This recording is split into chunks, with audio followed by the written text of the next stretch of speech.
let's discuss the currency angle once more. Joining us now on the phone line is Senior Forex Strategist at Rabobabk, Jane Foley. Jane, hi. Good afternoon. I was reading one of your earlier comments that the real legacy of Brexit could be unwinding of the euro. Do you see euro not just gaining parity or going to parity, but a complete unraveling of the euro? How high would that risk be? Again, the risk of that is certainly greater today than it was yesterday, but already there was lots of disharmony in Europe. Opinion polls are showing that there is some discontent with the EU in a variety of countries, and notably the levels are higher in France and in Italy, according to some polls, than they are in the UK. Now, you heard, we've just heard that there could be a referendum in the Netherlands.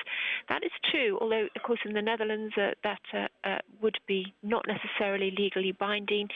Similarly, we might have in a country like Denmark them reassessing their relationship with the EU, given that the centre of gravity would move further left without the UK on board. So for a number of countries, they will now have to assess their positions. There is already a lot of voter disgruntlement. We've seen riot police in the streets in France yesterday because of protests against labour market reform. We've seen protests in Spain last month ahead of local elections. We do have a general election this weekend in Spain. So there's a huge amount going on politically in Europe already, and I think the referendum in the UK has just shone a spotlight in those fissures that already exist. So if there is more political uncertainty, which seems likely, that is a detriment to growth. That is why it's more likely that central banks will be in easing mode, and whilst that will help in the short term, it probably isn't enough to push ahead with growth if the political outlook looks very fractured. You're absolutely right, and the spotlight is going to be on those fissures that you were just talking about and what it means as far as the EU project itself is concerned. But Jane, Sri was talking about it and you alluded to that as well, the continued easing policy as far as a lot of the central banks are concerned, specifically perhaps the Bank of England as well as the BOJ. But as far as the Fed goes now, is it fair to assume that that any possibility of a rate hike is now completely off the table? It's a dead deal?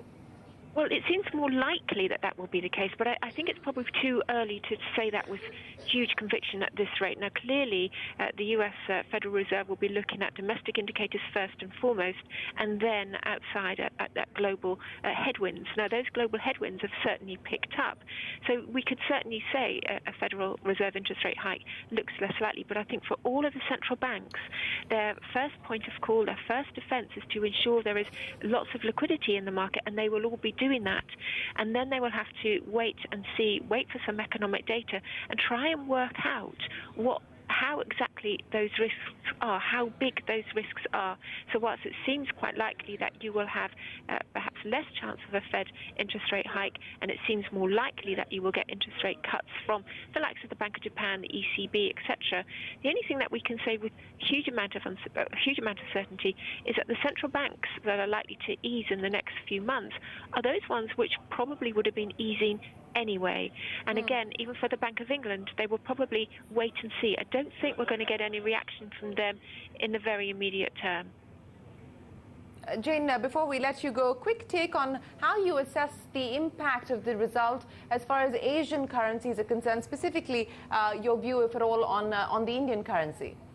I think generally speaking, in this sort of environment, given the uncertainties and how they affect global growth, the market is going to be very reluctant to take risk. And I think for many Asian currencies, that means that they will be sort of depressed in the next few weeks until some of that uncertainty leaves. So generally speaking, of course, yen is going to be pretty well bid. That is a big safe haven. But that aside, I think there's going to be a lot more volatility and a lot less confidence in investment in more risky markets. Jane Foley, thanks very much for speaking to our Senior Forex Strategist at Rabobabk, talking about the implications for the markets as well as the currency markets. It's time now.